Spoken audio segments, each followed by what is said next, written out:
This is East Asia Tonight. Good Friday evening. I'm Ateli Edwards. Tonight's top stories from East Asia. U.S. and Japanese defense chiefs in a phone call agree China's radar lock-on Japanese jets near Taiwan was a threat to regional peace. The allies vowing to tighten security cooperation. Tremors again in northern Japan following 6.7 magnitude earthquake, but a tsunami warning is lifted. Authorities still advising residents to prepare for a possible mega quake after a stronger tremor on Monday. Our results to be known in 9 months. That's how long Hong Kong says it will take to complete an independent probe into the Tai Po fire that killed at least 160 people. And a significant reset in China-India ties. New Delhi eases business visa rules for Chinese professionals, aiming to solve labor shortages that have cost the economy billions.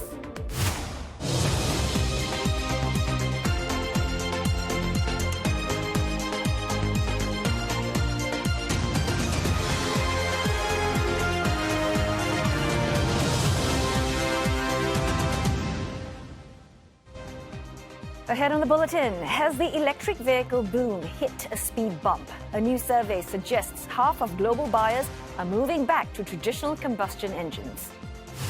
And forget photos and videos at weddings. Hiring an artist to paint the event live is the latest in thing in China. Find out why couples are saying "I do" to this trend.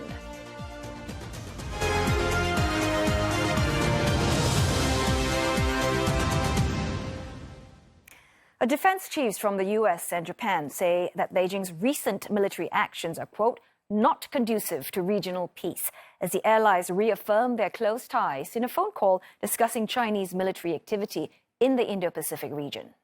Now, U.S. Secretary of Defense Pete Hegseth and Japanese Defense Minister Shinjiro Koizumi expressed their serious concern about an incident which Tokyo says that Chinese fighter jets had locked their radar on Japanese aircraft near Taiwan last week. China said Japan's planes intruded into its training areas without permission and interfered with its activities. Well, that incident was followed by Chinese-Russian air patrols in the region this week. Japan saw it as a serious security concern, but China insisted its drills with Russia were part of annual cooperation plans. But tensions between China and Japan were sparked by Japanese Prime Minister Sanae Takaichi's comments on Taiwan last month, suggesting Tokyo may act militarily in the event China attacks Taiwan. For more, we are joined by CNA senior correspondent Michio Ishida live from Tokyo. Michio, first up, do tell us more about what was being said during the phone call between the U.S. Secretary of Defense and his Japanese counterpart. Well, it was an important call between Mr. Koizumi and Mr. Hegseth to confirm the alliance with the U.S. It's the first ministerial level between Japan and U.S. after the lock-on radar incident by Chinese jet towards Japan's self-defense force aircraft on the 6th of December. Not just to one, but towards two, with the second one lasting for 30 minutes. Now, Mr. Koizumi said he raised the incident to Mr. Hegseth and also told him about Chinese and Russian bombers holding drills together close to the Japanese archipelago, and that Japan will continue its surveillance and monitoring activities in airspace and waters surrounding Japan, and cope with the unexpected in calm and resolute manner. The two ministers agreed it's a serious concern and called China's action not in line with regional peace and stability, that they will work together closely. Mr. Koizumi said he will travel to Washington in early January for a face-to-face meeting with Mr. Hegseth. Mr. Koizumi has also called Secretary General Mark Rutte of NATO and the Italian Defense Minister about the radar incident. Political observers here think Japan is trying to win international support. And having said that, Mr. Koizumi said, despite differences, it's important to hold direct dialogue and exchanges with China. Well, speaking of which, couldn't help but notice that Mr. Trump and Ms. Takaichi, they don't seem to be talking much to each other. Is this then a matter of concern in Japan amid tension with China? Well, if you recall, Mr. Donald Trump visited Japan in October, just a week after Ms. Takaichi took office. And they seemed to get along well from the start, bonding through their mutual friend, the late Prime Minister Shinzo Abe. Watching a bit of baseball together on TV, with Ms. Takaichi walking with her arms wrapped around Mr. Trump, Now, there was only one officially announced phone call between the two leaders after that. And we haven't heard Mr. Trump commenting on China's radar lock-on incident. And analysts have begun to show concern Mr. Trump is careful not to displease China before his trip there expected in April. And opposition parties here too expressed concern of a weakened U.S. commitment to Japan's security. The leader of opposition party, Democratic Party for the People, Yuichiro Tamaki, demanded Ms. Takaichi during the diet session to hold a meeting with Mr. Trump before he heads to China. Ms. Takaichi said she wanted to see Mr. Trump as soon as possible, and she can fly to Washington, or they can meet in the third country that he is headed to. In the meantime, Japan-China tension, relations remain tense. And here in Tokyo, we're experiencing a rather moderate earthquake. Many thanks for that report, CNA senior correspondent Michio Ishida, live from Tokyo. Now, meantime, Japan has lifted a tsunami advisory for the country's northern Pacific coast. It issued earlier today following a magnitude 6.7 earthquake.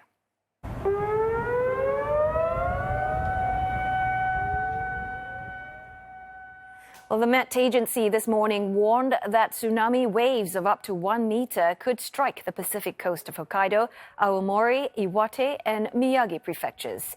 Waves of up to about 20 centimeters have been recorded in parts of Hokkaido and Aomori.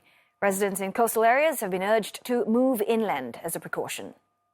Surveillance footage from affected regions showed cameras shaking during the quake, which struck at a depth of 20 kilometers.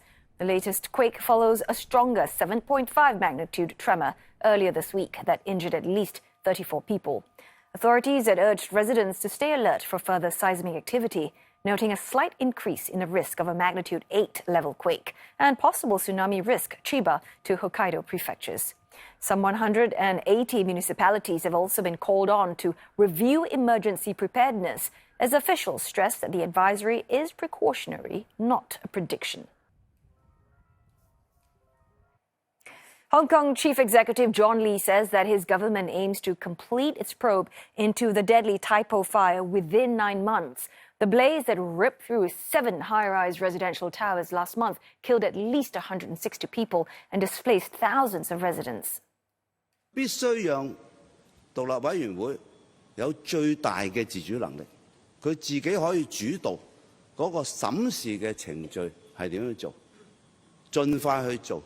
我亦都容許佢哋去簡化程序，讓獨立委員會成為一個法定嘅獨立調查委員會。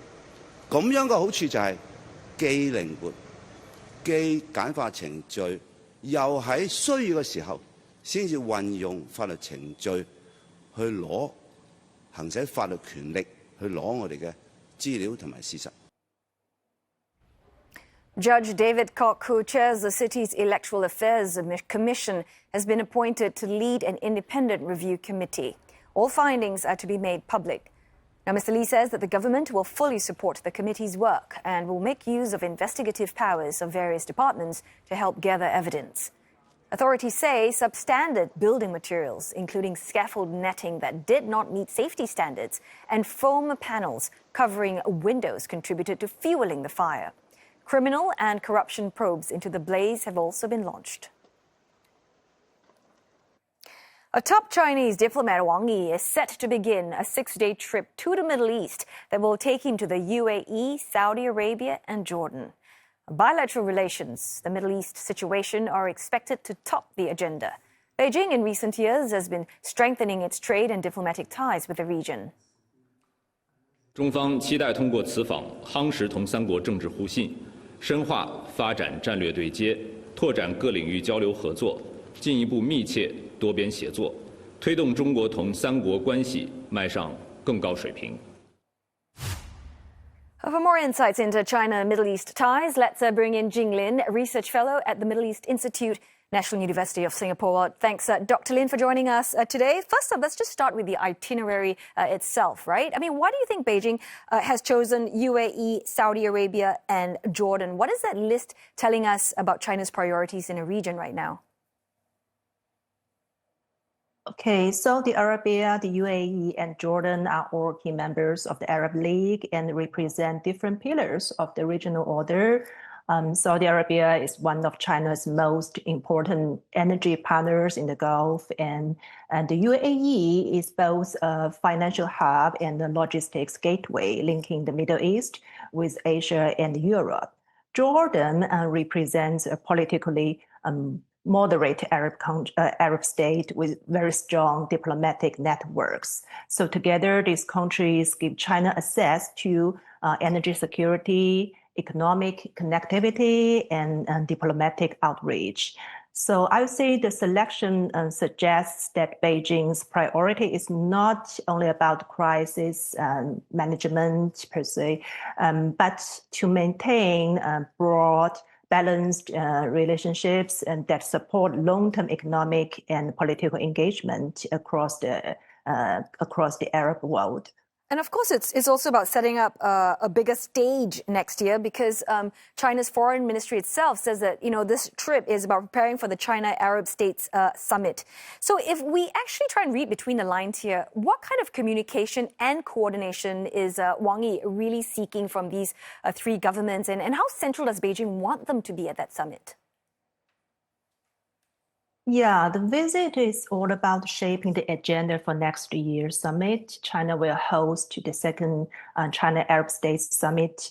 And all three countries, as I said, are important members of the Arab League. So I believe during this trip, Foreign Minister Wang Yi will coordinating directly with his counterparts on summit preparations. And this also reflects Beijing's preference for a so-called institutionalized engagement with the Arab countries. So rather than relying on ad hoc diplomacy, I think China is investing in a structured dialogue platform to collectively manage political ties, economic cooperation, and regional issues.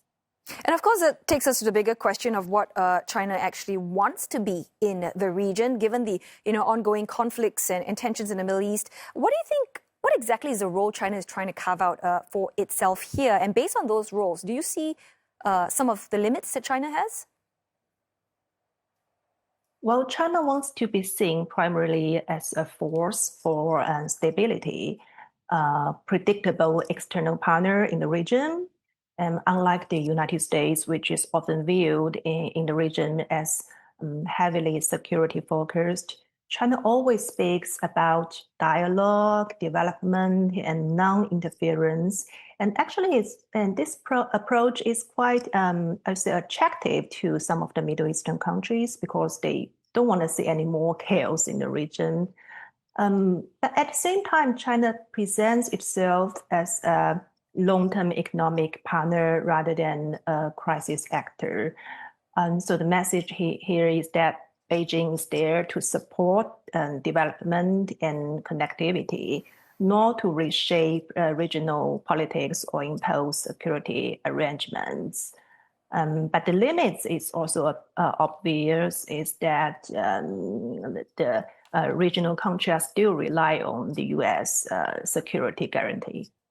Yeah, so, this isn't a one-way courtship. The states, they also have choices because the Gulf states and Jordan, for instance, they're also hedging, right? They're hosting U.S. troops, they're buying Chinese tech. They're also talking to Russia and Iran, for instance. But I'm wondering who really has the most amount of leverage here?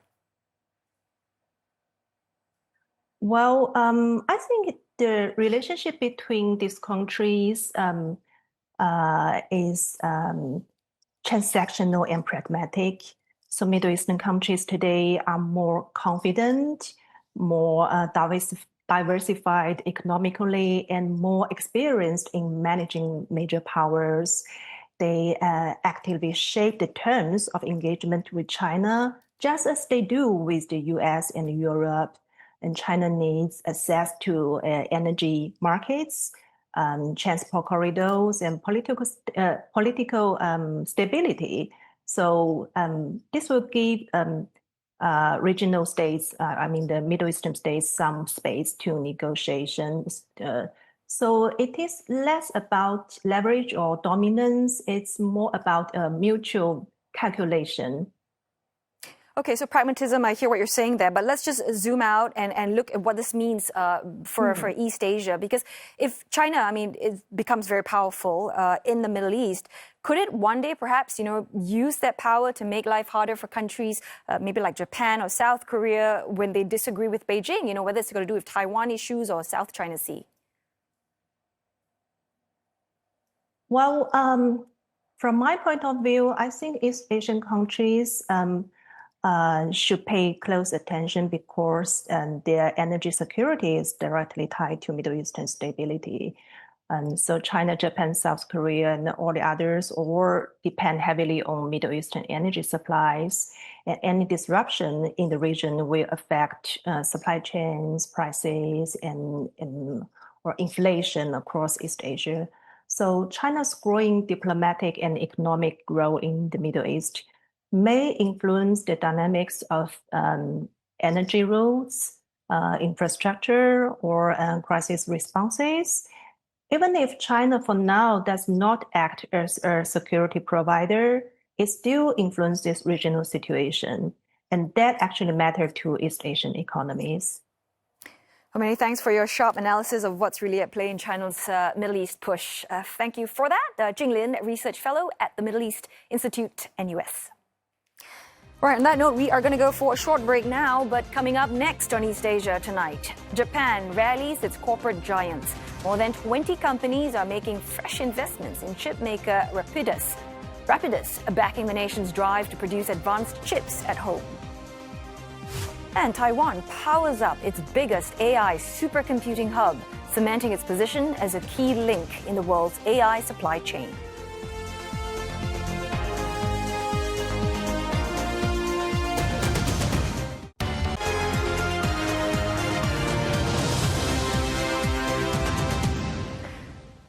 Hello again. Glad you're spending your Friday evening with us on East Asia tonight. It is now time for business news with Olivia Marzuki. And Liv, India, we hear, is moving to ease these business visa rules for Chinese professionals. Does that mean essentially is a big reset in ties between the two giants? Yes, I'll tell you, definitely. So officials say that the move, the New Delhi has cut layer of bureaucratic checks. It reduced approval times to just less than a month. And that is a big delay because it's been costing India billions in lost output, especially with so few specialized technicians available locally. This will also mark a key step to boosting bilateral ties. The Chinese Foreign Ministry says the move benefits both sides. 我们注意到这一积极举措，推动人员往来便利化，符合各方共同利益。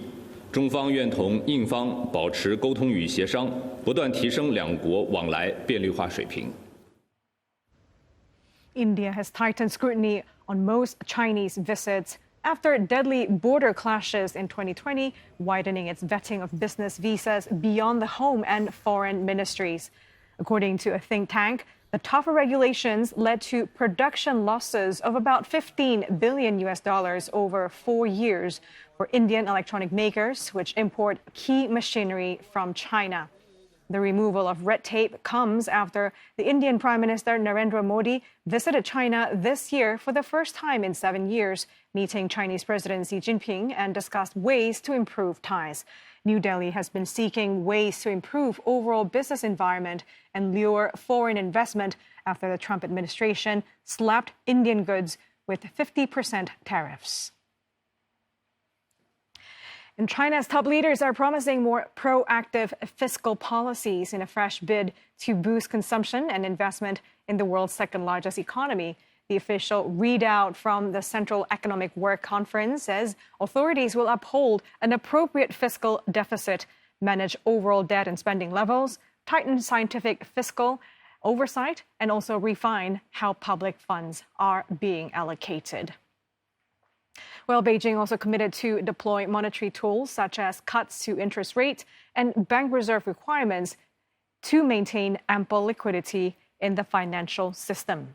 Policymakers vowed to halt the sharp slide in investment, stabilize the weakening housing demand, and also address the continued drop in new births. all those against the backdrop of the country's economic headwinds.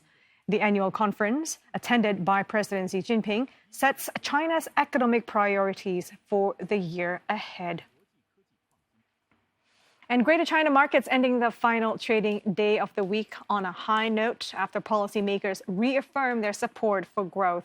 So mainland indices Shanghai and Shenzhen ended a volatile trading day higher, 0.8% firmer for Shenzhen, and Hong Kong's Hang Seng powering gains nearly 2% to the upside. Experts say that the tone appeared modestly more pro-growth than the December Politburo meeting, with policymakers highlighting challenges, pledging to stabilize the property sector, and signaling further easing on monetary, fiscal, and credit fronts. Now, those comments are driving the currency moves as well. The Chinese yuan inched higher to a fresh 14-month high against a broadly weaker dollar, standing at 7.056 level. But the central bank's growing unease about recent rapid rises in the Chinese currency limited its gains. Taiwan's tech-heavy stock market is powering ahead despite global jitters over an AI bubble. While foreign investors have been selling, local investors remain upbeat, betting on the island's central role in the AI supply chain. From chips used in NVIDIA system to Google's computing processors, analysts say that Taiwan is poised to benefit no matter who leads the next wave of AI hardware, with its benchmark index expected to hit 30,000 points by 2026. Well, Taiwan stocks have hit record highs throughout the year and are up 23% in 2025, keeping pace with the tech-heavy Nasdaq index. They, however, lag behind South Korea's Kospi, Hong Kong's Hang Seng, and Japan's Nikkei among best-performing major Asian bourses this year. Well, Taiwan has opened its largest AI supercomputing data center as part of its broader push to becoming a smart technology island. President William Lai attended the launch of the new cloud facility in Tainan, which houses the Nano 4 supercomputer. Equipped with the hundreds of NVIDIA's H200 and Blackwell chips, Nano 4 ranks among the world's leading AI supercomputers. Officials say that the 15-megawatt facility will drive innovation across high-performance computing and cloud services, all central to Taiwan's ambition to becoming a so-called AI island.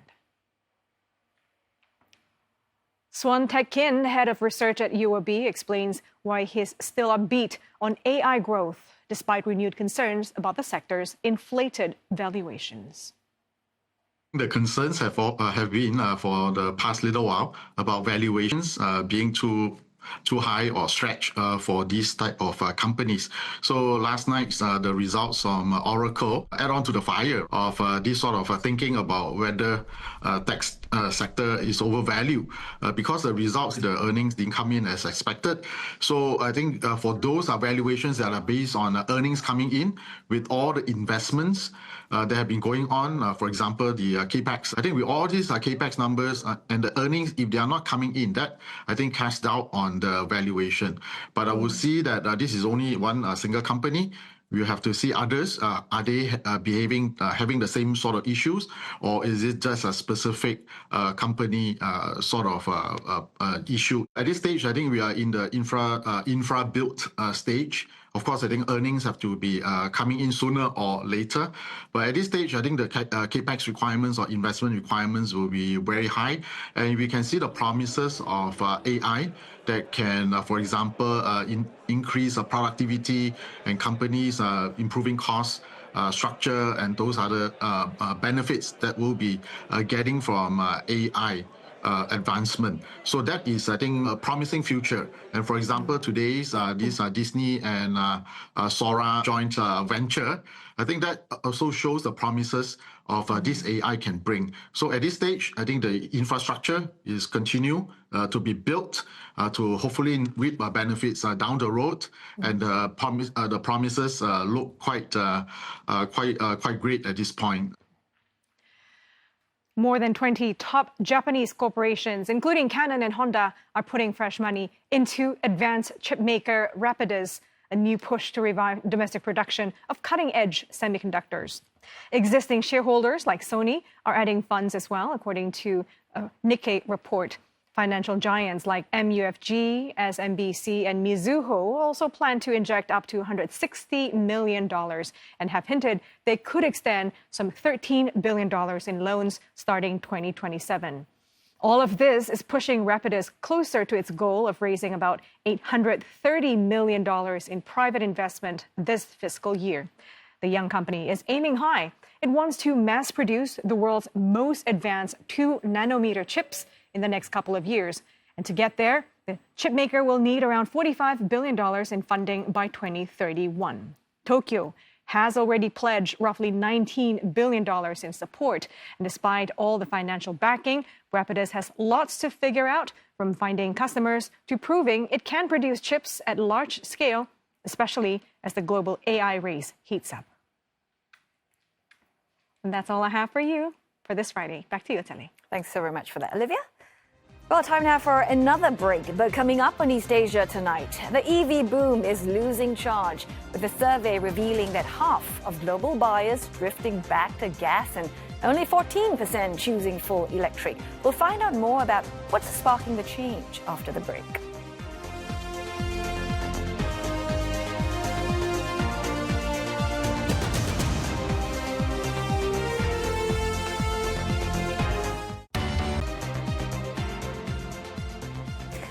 This is East Asia tonight, and here are the headlines we're following. U.S. and Japanese defense chiefs in a phone call agree China's radar lock-on Japanese jets near Taiwan was a threat to regional peace. The allies also vowing to tighten security cooperation. Japan has lifted its tsunami warning following a magnitude 6.7 quake near the Hokkaido and Tohoku regions. And results to be known in 9 months. That's how long Hong Kong says it will take to complete an independent probe into the Tai Po fire that killed at least 160 people. Now, after years of hype, the electric vehicle boom appears to have hit a plateau. A new EY survey finds half of global car buyers expect their next car to have a traditional combustion engine, with only about 14% preferring a fully electric model. Now, concerns over range, charging, and battery replacement costs are pushing many buyers away. China, though, is the outlier here. Last year, it sold almost 13 million electric and plug-in hybrid vehicles. That's 2/3 of all electric cars sold worldwide. And roughly 40% of new cars there already run on batteries. Europe sits somewhere in the middle. After a dip, major markets are seeing electric and hybrid demand stabilize and start to recover as emissions rules tighten. But in the US, the mood has definitely shifted. Interest in buying an EV has fallen by more than 10 points in a year. Since Washington scrapped the $7,500 tax credit at the end of September, EV registrations in North America came down more than 40% year on year. And this week, South Korea's SK On and Ford moved to end their US battery joint venture, citing slowing demand and loss of subsidies. Ford will take full control of plants in Kentucky. SK On will run the Tennessee plant and push harder into energy storage systems after posting deeper losses from weaker EV battery demand. Analysts suggest that the easing phase of the EV transition is over, and the industry is bracing for a slower, more complicated road ahead. Now, to help us unpack all of this, let's bring in Konstantin Gol, Global Aerospace Defense and Mobility Practice Leader from EY. Well, thanks, Konstantin, for joining us this evening. First up, perhaps help our viewers understand, why is China the outlier here? I mean, what's different about its market, its policy mix, and also, interestingly, what about Japan and Korea? Why aren't they converting their tech edge into the same kind of EV take-up? Yeah, good evening. If you look at the history and from where these countries come, Japan, Korea, they have a long history of traditional car making. They came from a combustion legacy. And so a lot of the infrastructure and these things are still in place, which is defining sort of their strategy and the portfolio mix. China, on the flip side, came in terms of having their own local OEMs, car producers, very late in the game. And when they started to really scale out and invest significantly in this industry, it was during the EV hype. So they are kind of an EV first approach. The R&D cycles, the production landscape, everything is geared towards an EV heavy portfolio mix, and therefore I think they are thriving still on that clean slate approach and the advantages that come with it. You know, lighter assets, less capex, faster turnaround cycles, which allows them also to respond faster to certain and changing customer demands. And also the report makes this broader point about where the whole market is heading, essentially moving away from the electric-only future. I mean, how permanent do you think this shift back towards internal combustion engine and hybrid vehicles really is? We've been advocating or seeing first signs that this trend will come already early on. I think the policymakers for a long time still tried to overcome certain impediments like charging infrastructure, energy. I mean, just having sufficient energy to run a fully electrified fleet of cars is a challenge. Then if you go into periphery, like outside of major cities, it's again the challenge. How do I get the infrastructure there? It requires a lot of investments who nobody really these days, especially in Europe and the US, can afford. I think China's in a different position there. And so if you look at that, we think that the combustion trend, and combustion is also kind of not a combustion as we used to know it. So it's not about big V8s, V12s. It's about very small engines, highly efficient. You might debate range extenders where they sit on this spectrum, whether they're more in the electrical or with the combustion engine side. So we think this is going to be there for a long, long time still. And if you look at the current discussions around the EU Green Deal and some others where we expect some changes to come, I think everybody came to the realization it just takes significantly longer. I'm not saying the direction of travel is wrong, but it takes significantly longer. And for certain at the edges of the spectrum use cases, there might even be a good argument to say we stick with combustion engines because they're just the more efficient solution. And so it seems like it's not just technology and policy. Geopolitics as well seem to have a role to play in this. Over a third of would-be EV buyers here apparently factor geopolitics into their decision. So how do you think policy U-turns and all these trade tensions are actually reshaping consumer behavior? I think it has, and we all have been observing that the last 18 months are unprecedented in terms of how fast tariffs, policies, subsidies for cars and other things, not only reflecting to the mobility space, can change. So what we can see, and that's the interesting, I think, especially for the APEC region, the interesting observation. In China, the consumers did not really change their appetite to buy a new vehicle. They're still in the 70s. While if you look at Japan, Korea, they dropped significantly. It's only 1/3 that still thinks they want to buy a car in the next 12 months, while another third pivoted away and said, I kind of keep my hands down and wait how all of this, the geopolitical dimensions and dynamics are playing out, whether I need to buy a new car. And what you can see is globally, the average age of the fleet on the street grew from 7 years on average to 10 years. So there's a general moment of insecurity so that people tended to postpone their kind of purchasing of a new car. Well, sounds like lots to think of for the car makers, policy makers and drivers as well. Thanks so very much for your insight. Appreciate your time and thoughts. Constantine Gall, a global aerospace defense and mobility practice leader from EY. Singapore Deputy Prime Minister Gan Kim Yong will make an official visit to China's Chongqing city on Monday at the invitation of Chinese Vice Premier Ding Xuexiang. Both leaders will co-chair the 21st Joint Council for Bilateral Cooperation, which is the highest bilateral platform convened annually to review the collaboration between Singapore and China. CNA's Tan Sihui has this report. I'm in southwestern China's Chongqing, one of the country's fastest growing megacities that will set the stage for Singapore and Chinese leaders. At this year's Joint Council for Bilateral Cooperation, leaders will review and set the strategic direction for cooperation between both countries. As seen at last year's meeting, numerous agreements are typically signed, covering a wide range of areas, including trade, digital economy, and education. Now, this will be Singapore Deputy Prime Minister Gan Kim-yong's second trip to China this year. He last visited in September during China's Victory Day parade, which marked 80 years since the end of World War II. Then, Mr. Gan also went to Guangzhou and Shenzhen.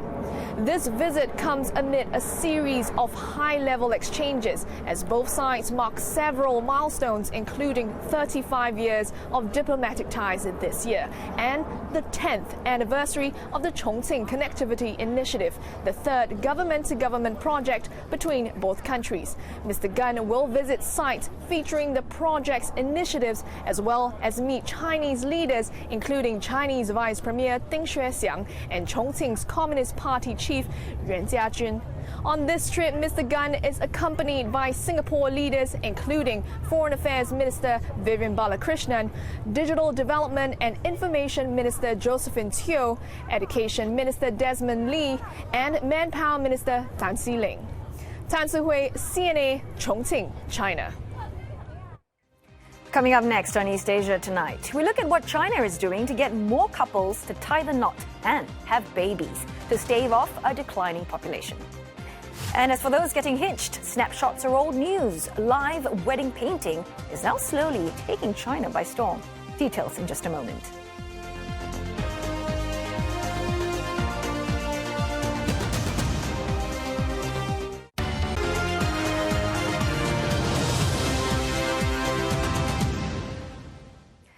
China's population has been contracting since 2022, and the UN projects a further decline of around 200 million by mid-century. Officials are under pressure to get more couples to tie the knot and to start having babies. Local governments are offering incentives ranging from $140 to more than $11,000 for first-time newlyweds.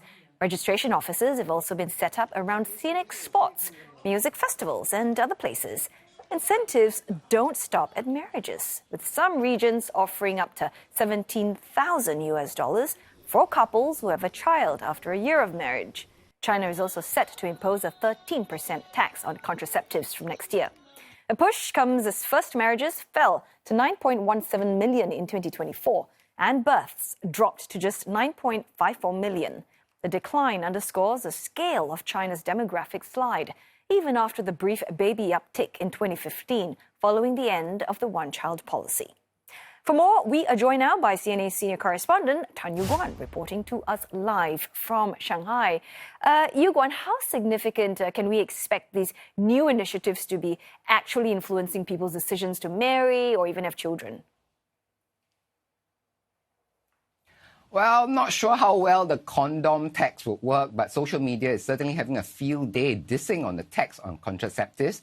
Jokes aside, the responses do tell us a bit about what's stopping people from having kids. Many netizens sarcastically joked that they would have to be fools not to know that raising a child is more expensive than using condoms, even with the 13% extra you need to pay. So cost is a big factor. According to a Chinese think tank, the average ratio of childbearing costs versus income in China is among the highest in the world.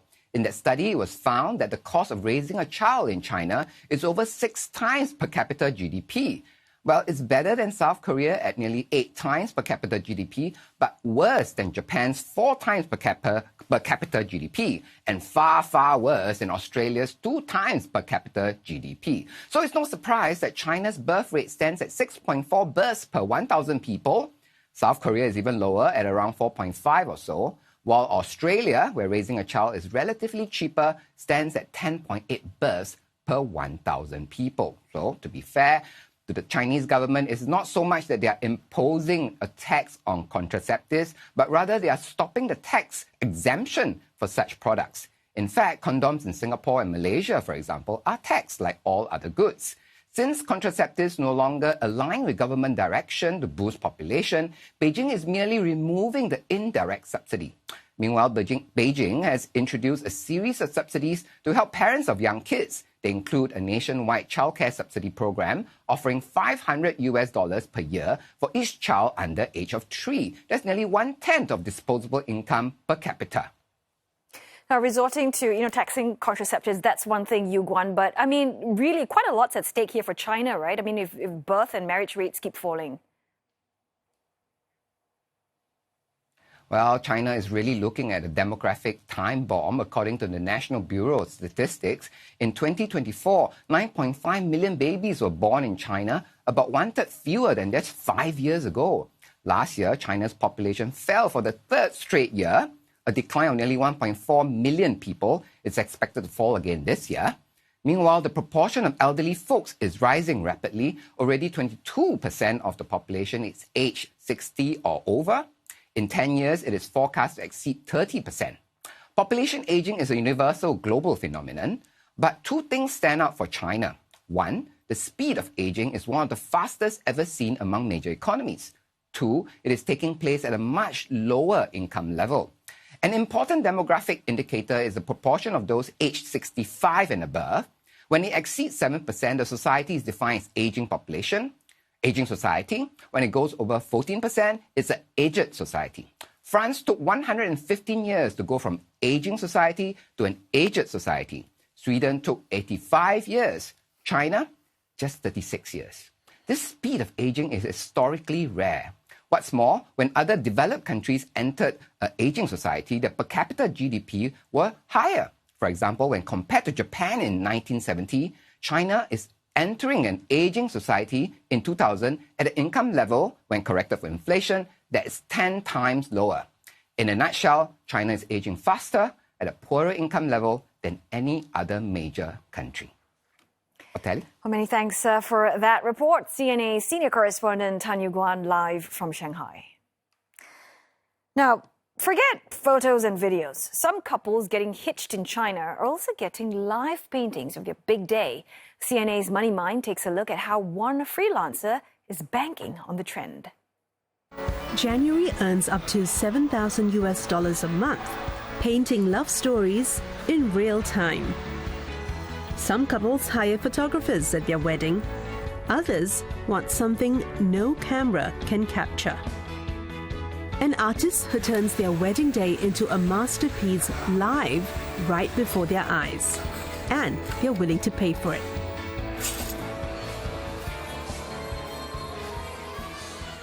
我的客户通常都是有很多都是刚毕业的，就是刚大学毕业的一些年轻人，而且大部分都是00后或者是95后、90后这个样子。现场绘画它是就是有一定的表演性，然后在现场它会给婚礼现场本身带来一些氛围感。还有就是我们当天会创作一个独一无二的，属于相当于是私人定制的艺术品，然后对于他们来说，他们可以把它摆到新家里，那比照片来说可能更有趣味性，也更有艺术性。我个人的话可能是画风比较独特，就是我的画风可能会更加有氛围感，这是我最常听说到的一个词。然后还有就是更加浪漫。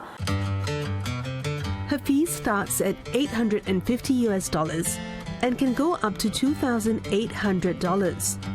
Not bad for a day's work. 差不多，因为一些好的摄影师或者是这个主持人，还有乐队，其实和我们的价格差不多。很多人调侃我们是婚礼的5大金刚，因为之前是4大金刚了。It all started when this 27-year-old self-taught artist realized that there was a demand for live paintings at weddings, so she put a call out on social media. 我当时在小红书上发了一个帖子嘛，就是问有没有人有这个需求，可以免费的给他画一场。然后当时不是有800多个新娘报名吗？所以我就抽了3个，选了3个出来。就是因为我前3场都是免费的。然后我的第一份其实就是在我把我去了现场绘画的整个过程的 vlog 剪出来发出来之后，当天好像第2天就有人就对我有了邀约。She's now been doing this for 4 years and has painted at over 100 weddings. 因为我们觉得婚礼是一个很重要的一个仪式吧，在人生中。然后我们想以一种很独特、艺术性的方式去表达出来。那现场绘画它是一种，可以超越传统的摄像、摄影，就是一种艺术品的形式去表达出来。就是画师能让描绘出新人之间的爱。为什么？我觉得照片它久了会糊，然后摄像机的像素不断的在变高，但是油画永远在那边。对，然后你现场在做这个画的时候，我觉得也是一种把这种时刻留住的感觉。而我以后就是婚礼的话，我也想有一个这样的人帮我记录下来，有一个这样的人帮我记录下来，在他眼中这个婚礼最棒的那一个瞬间是什么？我会把它，我觉得这个非常有意义。就我觉得可能比照片，可能就是在某种程度上要留下来的时间更久吧。The painting might be live, but the preparations start hours before. January arrives 4 hours before the ceremony to paint the venue scene.